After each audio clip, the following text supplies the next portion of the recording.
Oké, dat is goed.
Okay, start recording. Okay, we now continue with the second part of lecture 10 on multibody dynamics. The conclusion before the coffee break was that such a rotation matrix R with these 6 constraints and 9 parameters, you only have 3 free parameters. So you can describe rotation with 3 free parameters. And yeah, you could say, for instance, angles, 3 angles about the x, y and z axis. That seems obvious, but that's not so obvious. And we will see in a second, because let's do an excursion to a 2-dimensional world. So in a 2D world, and let's say for Pete's sake we just have x and y here, then well, everybody knows that the rotation matrix R is a 2x2 matrix, right? You have these 4 entries, 2x2, so you have 4 entries. And then so you would say, oh, we have 4 parameters, but we have the constraints, right? The constraints on the orthogonality, I would say normality, because that's R times R transpose the identity, and again 1 0 0 1, and this 0 is identical to that, so we only have these conditions. So we have 3 constraints. Now we had 4 parameters, and of course for that 1 free parameter, everybody knows what do we use. We use an angle, right? So we have these two, x prime, y prime, and then we have this angle phi, and then we say, I know, that's super easy. The rotation matrix is cosine phi minus sine phi, and cosine phi. 1 free parameter, the angle phi. But note that this angle phi, what is it actually? That is the rotation about an axis which is perpendicular to the xy plane. And that is the whole crux, the whole idea of this rotational thing. So in a 2-dimensional world, you have 2 vectors. You can also build you have only 1 plane and only 1 normal to that plane. You have only 1 rotation. In a 3-dimensional world, we have 3 base vectors. So you can build with these 3 vectors. So in a 3D world, you have 3 base vectors. And you can build how many planes? Well, you do 1 with 2, 1 with 3, 2 with 3, and that's it.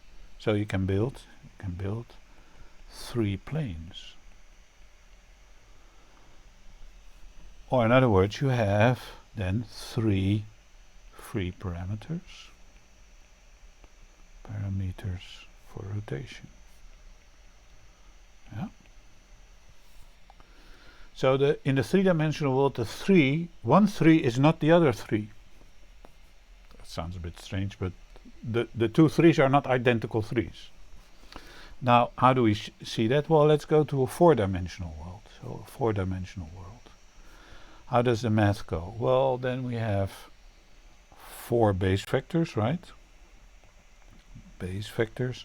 And what base vectors could you think of? Well, x, y, z, and t. For instance, that's what Einstein was doing with you have a space and time, and that's built into one vector. Then the rotation matrix is a 4 by 4, and meaning we have 16 entries, right? Yeah, and now we have our constraints. Constraints on the orthonormality of R, and that is R times R transpose is the identities, and the only way I can think of it is I can write it out 1, 1, 1, and then down, down, down, down, down, down. So these are the number of unique constraints, because it's symmetric, of course. And that means I have 1, 2, 3, 4, 5, 6, 7, 8, 9, 10. I have 10 constraints. Okay, so that means I have 16 minus 10, and that comes down 6 free parameters. So you can describe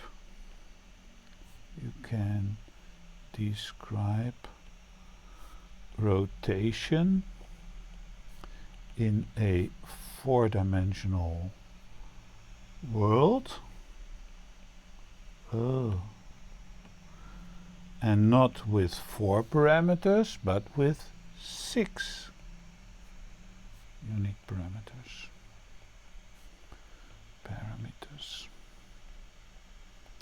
And that is interesting, right? So 2-dimensional 1, 3-dimensional 3, 4-dimensional 6, 5-dimensional, well, that's for you to do. Anyway, it shows that the 3 in the 3-dimensional of the 3 Euler angles and the 3 dimensions, it's not the same 3. Not every 3 is identical. Okay, let's go back to a 2-dimensional case, because I quickly wrote down cosine phi and sine phi, etc. But of course, we now want to see, but why don't we use that definition like we learned? So 2-dimensional case. So I have my base vectors here, E1 and E2, and let's say this is the inertial frame. This is the inertial frame. And then somewhere, and it's a frame, so I can write it anywhere, I have here these other 2 vectors, and this is E1 prime, and this is E2 prime, and let's say these make an angle phi with a horizontal. So this one is aligned with this one. Now we have to write down these base vectors, and we have to write them down in one coordinate system. So you have to pick something. So we have to because in the end we now have to do calculations. So that means we have to break down to algebraic components. So if we write down this statement like Rij is the Ei dot product with Ej, that's all very fine, but in the end we have to express these in a coordinate system, and they have of course to be in the same coordinate system, right? So what do we do? No, let's do it like this. We say, oh, E1 is let's take the inertial frame, that's 0, 1, and E2 that's 0, 1. Then here, if these vectors again in the same coordinate system expressed, E1 prime is then the horizontal part is cosine phi, and the vertical part is sine phi, and then E2 prime is minus sine phi cosine phi. And then we have to form, of course, all these dot products. So we have, by definition, E1, E1 prime, E1 dot E2 prime, E2, E1 prime, and here E2, E2 prime. And if you then do those dot products, well, maybe we write them out. Pretty little trees. Okay, then these dot products, if we write them out, then we get 1, 0 dot product with, and now I use the shorthand notation, C phi and S phi. So we get cosine phi and sine phi. Then the second entry is again 1, 0 dot product, like a big dot. E2 was this minus sine phi cosine phi. Here we have a dot product 0, 1 dot product. Yeah, it's maybe it looks a bit stupid, but this is how it goes. And then finally this one dot product with the same guy. And then of course if you expand everything we get the as expected result. Cosine phi minus sine phi, sine phi, cosine phi. So that nicely demonstrates the two-dimensional case. And it shows that when you go to this definition you find it, and it shows also that you can use any set of vectors to relate one to the other, right? And it needn't be 1, 0, zeros and cosine things, but just numbers, and as long as they are orthogonal, you just do all these dot products and you get your rotation matrix. Okay, let's go back to the three-dimensional world. Back to 3D. Now, which 3 parameters will I use? That is the big question. We've seen you can use 3, but what will we do? Do we take 3 different entries in the R matrix and then derive the rest from that, or is there a smarter way? Well, there's a guy who already thought about that, and that's the same guy who came up with the whole concept of rigid bodies. And of course he also had to come up with the concept of orientation and rotations, and that famous guy is of course Leonhard Euler. Leonhard Euler had thought about this and thought, well, you know, I'm going to take Euler angles. Well, no. Well, we use recipe. It's like a recipe. Like baking a cake. Like baking a cake. And how does a cake look like? Oh yeah, this is a cake, right? Usually something like this, and nice and warm. It just comes out of the oven. And to bake a cake, you need a certain procedure. There's an order, and the order of operation is important.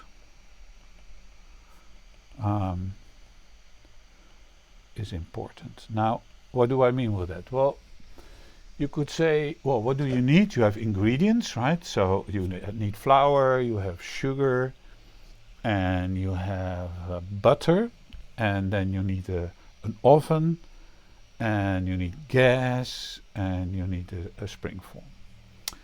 Then, now what could you do? Well, for instance, you could throw everything in a bowl, in the form, put it in the oven, light the oven, and bake it, and then when it comes out you start mixing. It's probably not going to work. And so you can think of all kinds of orders, like putting it in the oven, then getting it out of the oven, and then light the oven. Well, still that doesn't work. So there is a specific order in that you first have to take the flour and then cut the butter in that and mix that, and then put the sugar to it, and then let it rise a little bit, and then put it in the form, and then preheat the oven, and then put it in. So if you forget to preheat the oven, if you just light the oven, put it in, and then it doesn't work. If you do preheat as an afterheat, etc., etc. So there is an order. That's important. Euler angles is like baking a cake. Now how does it work? Well, step 0, and that's an important one because that is like going to the shop and get all your stuff, is you start by aligning. You align and let's call them the body fixed frame B with the inertial frame N. So if you have these two things, you say, okay, well, I don't have two left hands or two right hands, so that's a bit tricky, but imagine, so these are these two coordinate systems, and then they are all over the place. I said, oh, no, first we start by aligning these. So the x is the x, the y is the y, and the z is the z. Then the first step is you rotate an angle over an angle phi about the z-axis. Now, since they are aligned, there's only both the axes are identical, so that's super clear. Second step. Then you rotate about an angle, what do we call it, theta, yeah? About, and then we take the rotated x-axis. So z-axis, and then change, and then rotated x-axis. Okay. So that's the second rotation. We need a third rotation, right? The third rotation is you rotate an angle, and we call that psi, about, and then I tend to write rotated, that's not an English word, but I will explain in a second, z-axis. Why is I say rotated? Well, the first time you have the z-axis change, but it's still aligned. The second, they're out of plane, so I need this z-axis after the x rotation, and then I'm going to rotate again. So it's not identical to this. Now, if you would try and draw a picture of that, you would say, okay, well, I have here the inertial frame, right? So that is N. Oh, that's not a nice N. That's N. This is X, this is Y, and this is Z. And then aligned with this is X prime, Y prime. And then I'm going to rotate about the Z-axis. So this angle was phi. And now I'm going to rotate about the z-axis, no, the x-axis, so this axis, about theta. So this is coming up, and this is going there, and I have here theta. So here now I have z prime and y prime. And then finally I'm going to rotate about the rotated z-axis, so this guy, and then these two are going to rotate it by psi, so this becomes this y prime, so here we have psi. And this becomes here like this psi, and this is x prime. This is a mess. Not clear. And of course you could say, oh yeah, but your handwriting is so bad that it's not clear. Well, whenever you enlarge it and try to understand, it's still not clear. And the big problem is that, of course, my handwriting is sloppy and I'm maybe too quick, but the thing is we try to draw everything within this small confined space. And what do we do when we have complex systems? We make it clear by an exploded view. And that's what we do when we have a complex machine and we want to show its operation, and usually we make some exploded view and you say, yeah, now I understand. This part goes there, and then it flips that one, and then it comes up. And so let's do the exploded view approach. And the exploded view goes like this. Again, we start with this inertial frame. That doesn't change. So here I have this inertial frame. This is the x, this is the y, and this is the z. And now I'm going to show that there's a rotation, and for that I draw this can. So this can is actually glued here to this frame, and then it's clear. Go away. And then this can is rotated about the z-axis, and then what do we rotate? Well, apparently there is some coordinate system here attached at this point, and we should give it a name. And for now, I'm gonna, as an intermediate axis system, I'm gonna give it an x with a triple prime. And you will see in a second why I use triples. So here I have z triples. Oops. So, and the only rotation we have is phi here. So it's only about this z-axis. For this we can easily write down what the transformation is. So we can write x is some rotation matrix, which is a function of phi, and it's with x triple prime. And how does it look? How does this rotation matrix look? Well, that's actually a rotation about the z-axis, which we have already seen.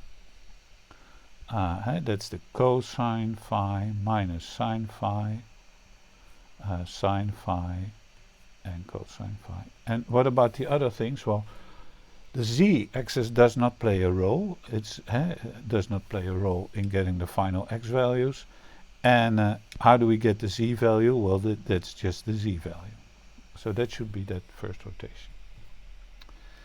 Then the second step we're going to do is we're going to now start using this frame, and then from this we're going to rotate about this axis. So forget about this first frame, and we're just going to write down the second one. So we're going to write down, oh yeah, I have here a frame, and you could give it a name. I didn't give it a name now, but it's C with the triples, and this is the Y with the triples, and this is the X with the triples. And then what does our recipe say? Rotation about the x-axis, yeah, so that's about this guy. And you could think, oh yeah, it's now glued to this system, right? And then the outcoming coordinate system that is at the end here, and we'll have to give it a name, and lo and behold, we call it y double prime, x double prime, and z double prime. You're not surprised by that. The angle we use here was theta, right? Inertial system is where we start, right? So x with the triple primes equals r theta times the x with the double primes is where we go to. This is like the body fixed. In the end, the body is coming somewhere here, and this is like the intermediate space fixed. What does the rotation matrix look like? Well, it's now rotation about the x-axis, so within the same paradigm as here, you could say, oh, then everything with x has no contribution, and the x shouldn't change, so the x shouldn't change, and the x doesn't contribute. That is one. And then finally we have sines and cosines, and it's always tricky where is the minus, but it turns out here is the minus sine, and here's the sine phi, and here's the cosine phi. Okay, so now we have this transformation, and yeah, of course the last one is going from this one. So we start again with this frame, which was with double primes, y double prime and the z double prime, and then the rotation was, oh yeah, about the z-axis, the rotated z-axis. So that's this guy, and you should glue it to here, right?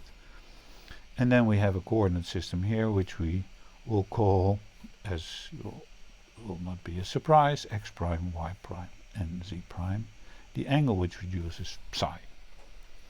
And again, we can write down x. Well, what is the inertial type of system? That's the x double, yeah. And then the rotation matrix is a psi, and then the body fixed frame is this with this single prime. Then the rotation matrix psi is, well, that's super easy, because that's a rotation about the z-axis, and we have already seen that. So that is just cosine psi minus sine psi, cosine psi, 0, 0, 1, 0, 0. Okie dokie. What else? Now I see there's a question from Rob Nele in the chat, and I invite Rob to discuss that after the lecture in the after lecture question answers in Zoom. Okay, let's continue. Now we have these three transformations. So you could, in principle, draw now one picture, and I'm gonna leave out a few lines. I'm gonna say, okay, what are we gonna do? We have this inertial system with the x, the y, and the z, and then we have these three rotations, right? This one, and then some construction lines, rotation about this axis, and then again at the end we have a rotation about this axis, and then we get at the end here, oh, that's not a nice, oops, and at the end here we have the body fixed frame. So let's put names to that. So this is x prime, y prime, and z prime attached here, and then these hinges, yeah, they have names. This is of course attached to this inertial world, so, and this is of course our body fixed frame. We put the names here, so this is phi for this guy, this is theta, and this is psi. So you see here this sequence of rotations, right? And then of course the final answer is we have to substitute all these separate expressions. So we start with this one, and then we substitute that here, so we get r phi times r theta, and then here we substitute this expression, so we get r theta times r psi times x prime. So in the end we get rx is r with the phi times the rotation matrix theta times the rotation matrix psi times this body fixed frame. Or in our other notation, right, n equals, and then we get the rotation matrix from the body fixed frame to the inertial frame, and here we have the components in the body fixed frame, or phi times r theta times r psi. So that is a very interesting result. So here we see that the final result is the matrix multiplication of three matrices. Now, what happens if you change the order? So if you just first rotate about the x, then the y, then the z, and then does that change? Well, if we have matrices, and if we have a matrix multiplication A and B, and we say C is A times B, then that's usually not equal to B times A, even for a rectangular matrix. And if that is the case, then the order of the angles, first psi, phi, then theta, then psi, is important. So yes, other angles have a certain order. Now vectors, vectors have no order. Or in other words, if you have a vector A and you have a vector B, then A plus B is equal to B plus A. That's a commuting thing, that A plus B is B plus A. However, although these are three numbers, you would think, oh, that's the vector of the order angles. They're not vectors. The order is super important. And to show that, let's do the following things. Let's suppose we have a vector. They're not vectors, but we call it a rotation. The first rotation vector is well, let's say we rotate about the x, y, and z axis. So that is 90 degrees about the x-axis, 0 about the y, and 0 about the z-axis. And then the second rotation is a rotation with 0 about the x-axis, 90 degrees about the y-axis, and 0 degrees about the z-axis. Now, on purpose, I now don't use the ZXZ, but the XYZ, of course, you can take any combination. In fact, there are like 12 combinations, unique combinations. I will come to that in a second.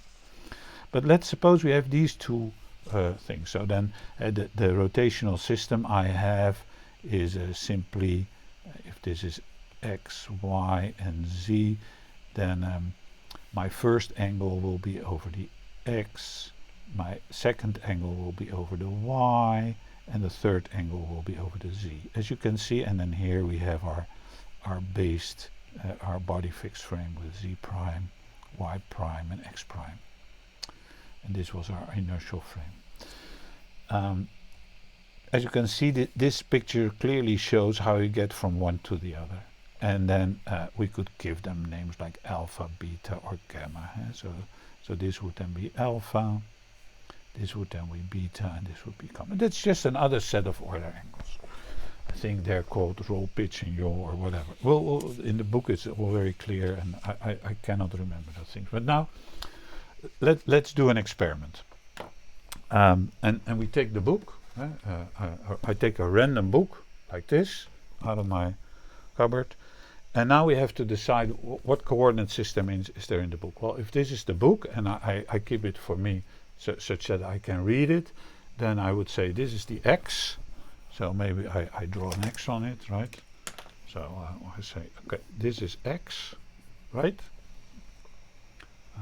Camera, yeah, this is the X. And then this is the Y, yeah. And then the Z is like this, right? So this is the Z-axis. Well, you just have to remember, it's hard to read. The Z-axis is just up. So camera or Ardo, yeah. So this is the coordinate system.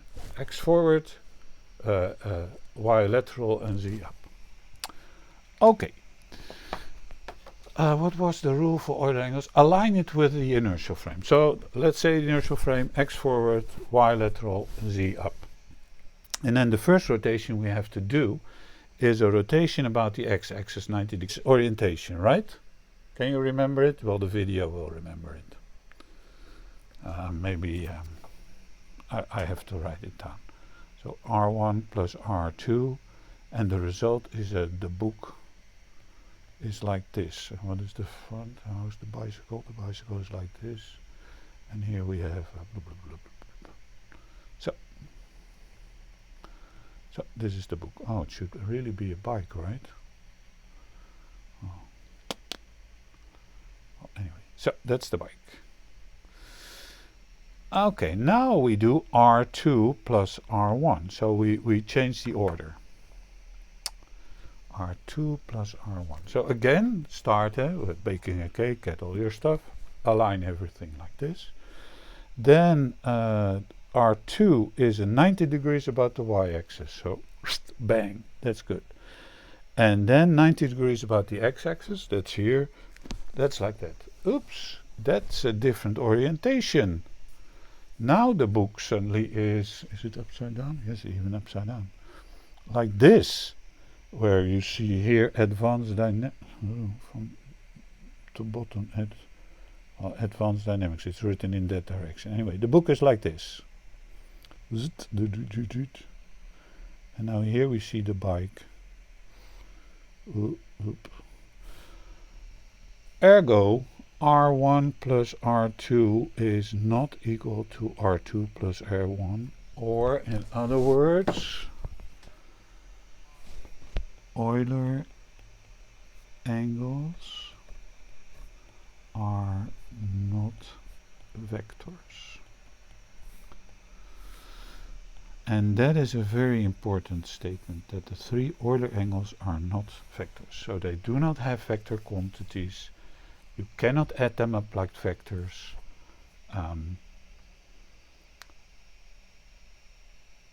It's parameters. And although you would like to write them like I wrote them here, like alpha, beta, gamma, and so on, that doesn't work. Like all the games I always do, that doesn't work. Okay, looking at the time, yeah, I still want to discuss a small thing, and that is how many different set of Euler angles do we actually have? And then we have to get back to our basic thing. And that is, so we have these 3 rotations.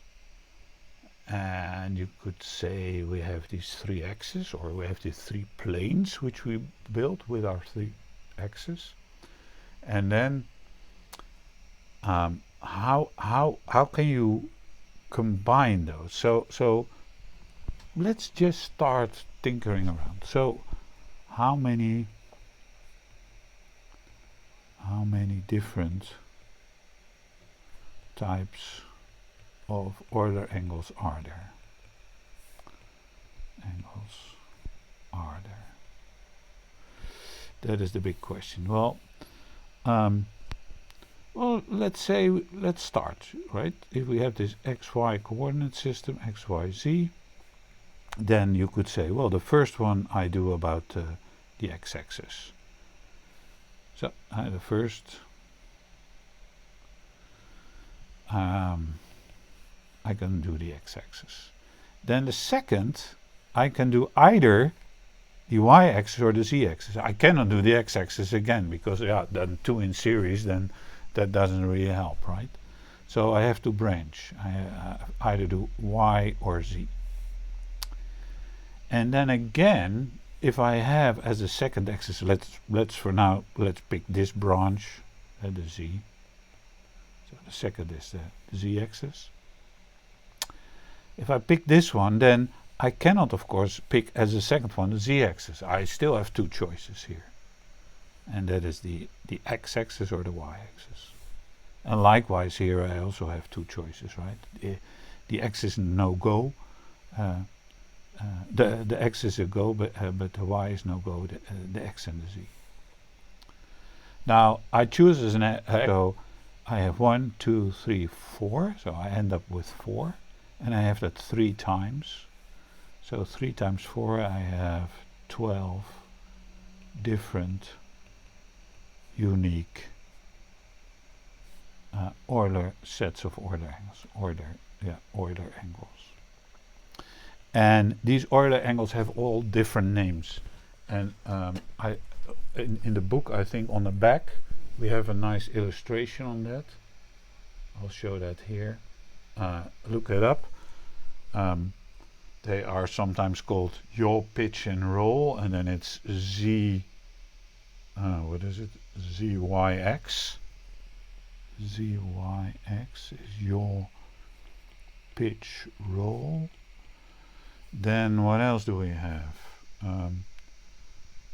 We have yaw, pitch, roll. Oh yeah, in airplanes they do ZYX. ZX in ships. We have roll, pitch, and roll and heave. Well, anyway, there's a whole set of ZXZ is a system. That's what we saw now. That's a nutation and precession and whatever. Look it up in chapter 3. Anyway, you can write down all these combinations, and there are all names to it and different symbols. That's very chaotic, and what one goes phi, the other goes theta and psi and theta. So you really have to check closely what angles are we using and what do we mean. Okay.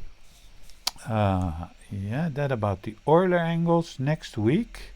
So there's no homework this week. Yeah, that's very good. And next week I'm going to talk about angular velocities, because then we have to make the connection from the angles to angular velocities to the equation of motion. And I'm going to talk about other rotational parameters. And other rotational parameters are axis angle description, Euler parameters, maybe exponential map, if I feel like that. Okay, those who are interested in the question and answer stuff, so there is an after lecture Q&A, and that's in Zoom, and the Zoom address, oh man, I can never remember my own Zoom address, so for that I have to start something. Yeah. Let me look that up. What is my Zoom address? That is TU Delft. That is apparent. Zoom.us. I don't know what us is. /my/ and then just my name. Arend Schwab. It's also HTTPS or whatever. Well, anyway, type this. You type this in Google and you get there. I will close this and then I will start the Zoom, and then we can have a after lecture discussions. Okay, thank you for your attention. It was my pleasure. We had no technical errors today. Yeah, I'm happy. So we stop the recording.